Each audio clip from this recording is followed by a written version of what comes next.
he's been set free. Well, I read through the entire case, so let me tell you what happened. I actually recapped this story a few months ago on my podcast, so I'm going to use those clips to give you the story.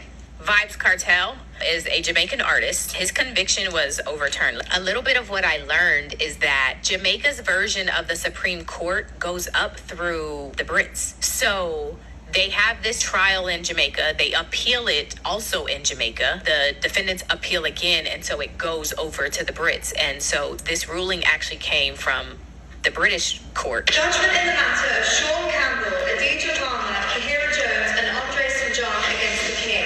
They are the ones who overturned it. These are the defendants, the Sean Campbell, Adidja, I'm going to say Palmer. That the Palmer person is actually Vybz Kartel. He's actually the musician. And then there's Kahira Jones, Andre St. John. I'm going to give you context about the crime first. There was a guy named Clive Lizard Williams. His nickname was Lizard. Lizard and a man named Lamar Chow were given some guns by Vybz Kartel. He had given them a deadline in which they needed to return the guns back to him. 8 p.m. on August 14, 2011. Time came and they didn't return the guns. And so it is alleged as a consequence that he told them to come to his house. When they came, then he attacked them. Lamar Chow gets away. Lizard was never seen or heard from again after that day. That's what they said happened. Jamaica don't come give me. That's just what they said. Chow gets away and he goes to the police. So the police come to Vybz Kartel's house, and when they get there, they say that they smell disinfectant. The whole backyard had been destroyed. The interior of the house, they set it on fire. They never find a body. They eventually arrest all of the men, including Vybz Kartel, including the musician. As a part of the investigation,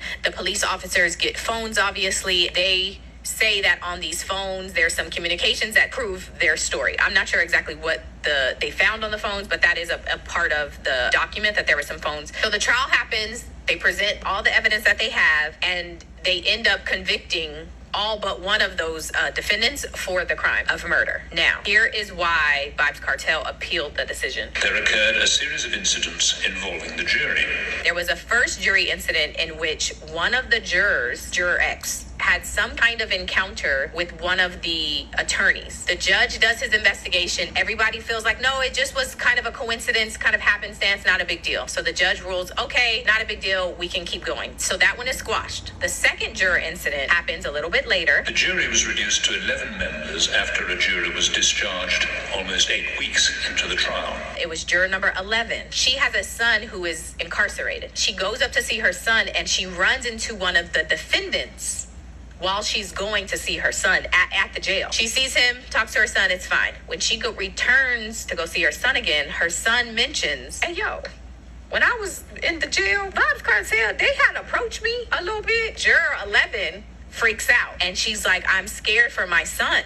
What if they do something to my son? She goes and tells the judge, literally says in here that she's hysterical, breaking down. So the judge is like, I'm not even going to ask no more questions. We're just going to take you off of the case. Yeah. Shortly after that, forewoman goes to the judge's chambers. On the final day of the trial, it was brought to the judge's attention that a member of the jury, who will be referred to as Juror X, from that first incident, had attempted to bribe other members of the jury. Juror X, he's been bribing us with money. So this happens, and the forewoman doesn't immediately go to tell the judge. Instead, she starts asking all the other jurors if Juror X has also tried to bribe them. They all say yes. After she asks everybody, she goes and tells the judge, this is happening. The judge questioned the jury forewoman, who stated that Juror X had offered bribes to each of the other jurors to acquit the appellants. The judge asked counsel for the prosecution and the defense if the trial could continue. Judge is like, they've already released one juror. Can't have less than 10. So if they release this juror,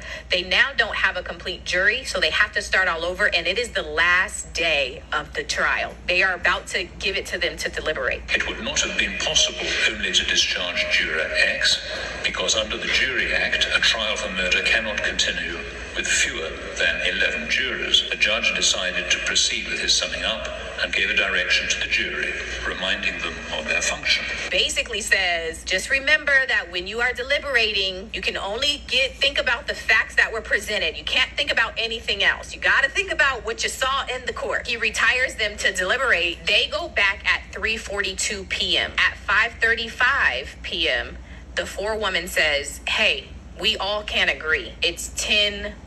You know, in America, you need unanimous. But over there, apparently, you can have a majority rule. The attorney and the judge agrees. In order for us to use the majority ruling, you have to deliberate for a certain period of time, and we haven't reached that time yet. So go back and deliberate some more. 30 minutes later, 6:08, the forewoman comes back, and she's like, hey, it's 10-1. And they're like, oh, okay, it's time now. The jury returned at 6:08 p.m. and by a majority of 10-1, convicted all four appellants of the deceased's murder. A fifth defendant was unanimously acquitted. Mind you, as soon as they wrap and they get found guilty, Juror X gets arrested for bribing the jurors, because that's a crime.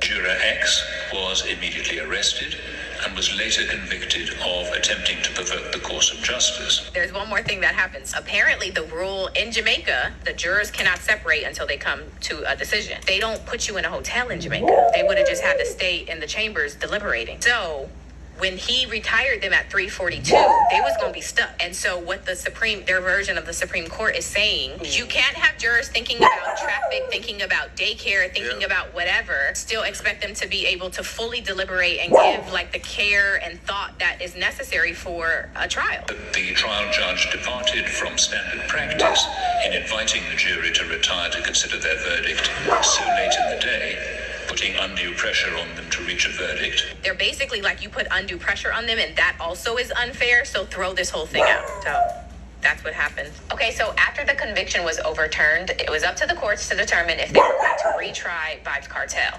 And they concluded that the interest of justice does not require a new trial to be ordered. The court said that there was sufficient evidence to suggest that Kartel would not be able to complete a potentially longer sentence if there were to be a retrial. Last year, a sworn medical affidavit from Kartel's private doctor notified authorities that his Graves' disease and heart condition were getting worse, and that if he did not get surgery soon, it could be fatal. All of that led to Vybz Kartel being released. I'm not a lawyer, but Vybz Kartel. The name alone carries weight. It's a name that resonates deeply within the hearts of dancehall fans worldwide. In the world of dancehall, he's more than just an artist. He's a phenomenon, a force of nature that has shaped the genre in ways no one else has. He's an icon, a legend. His influence extends far beyond the music. It's a cultural movement. His music, it's the soundtrack of Jamaica. Kartel's lyrics, raw, real. They capture the essence of life in Jamaica, the struggles, the joys, the everyday reality. They tell the stories of the streets. His influence, it's everywhere. From the bustling markets to the quiet corners of the island, his presence is felt. From the way young kids dress to how they speak. His style, his swagger, it's all been adopted by the youth. But then came the fall, imprisonment, a shocking turn of events that left the dancehall community reeling, a silence that stretched for over a decade. Dancehall wasn't the same. The energy, the vibrancy, it all seemed to fade. The streets felt the void. The absence of his voice was palpable, a reminder of the impact one man can have on an entire culture. 13 years, that's a long time. 13 years of waiting, of wondering, of hoping. Time moves slowly when you're anticipating something monumental. 13 years without the world's boss. The dancehall scene felt his absence deeply. His influence was unmatched, his presence irreplaceable. The music continued, sure, but there was a gap. Fans felt it, artists felt it. The void left by his absence was palpable, a constant reminder of what once was. The anticipation for his release, it grew every year. Whispers turned into rumors. Rumors into hopes, hopes into prayers. Every conversation, every gathering, the question lingered. When will he return? Would he ever be free? The legal battles, the appeals, the endless waiting. It was a roller coaster of emotions for his supporters. And if he was, what would that mean for dancehall? For Jamaica? The return of Vybz Kartel could reignite the scene, bring back the energy, the passion. It could change everything. July 31st. The day arrived. Vybz Kartel was free. Social media exploded. The streets erupted. It was more than just a release. It was a celebration. Fans went wild. International headlines screamed his name. The music world watched, waiting. What would Kartel do next? One thing was clear. The king was back, and he was ready to reclaim his throne.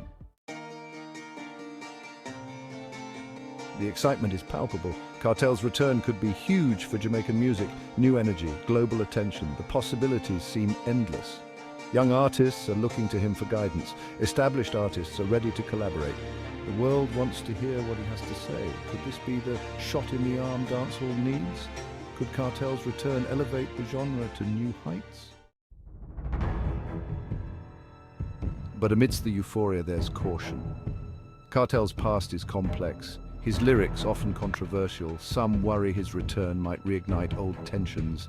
The streets are watching, the police are watching, the world is watching. Will this new chapter be different? The hope is for peace, for progress. But the scars of the past run deep. Only time will tell what the future holds. One thing's for sure, Jamaica is buzzing, the streets are alive with energy, the markets are bustling with activity, and the air is filled with the sounds of daily life. It's a place where hope and uncertainty coexist, creating a unique atmosphere that is both vibrant and tense. The return of Vybz Kartel is a momentous occasion. His music has been a voice for many, a symbol of resilience and creativity. As fans gather, holding banners and dancing to his beats, there's a palpable sense of excitement in the air. It's more than just a celebration, it's a cultural phenomenon. It's a chance for change. Local artists are inspired, the youth are practicing their craft with renewed vigor, and communities are coming together. The return of such a significant figure brings with it the potential for transformation, for new beginnings, for unity, for growth.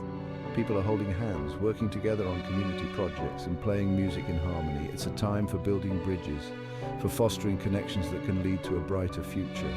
But it also comes with a weight of expectation. The world is watching, and the stakes are high. Every move is scrutinized, every decision analyzed.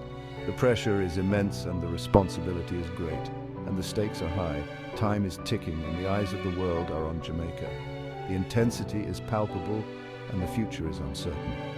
Will Kartel rise to the challenge? Only time will tell. His thoughtful expression reveals the weight he carries, but his performances show his unwavering spirit.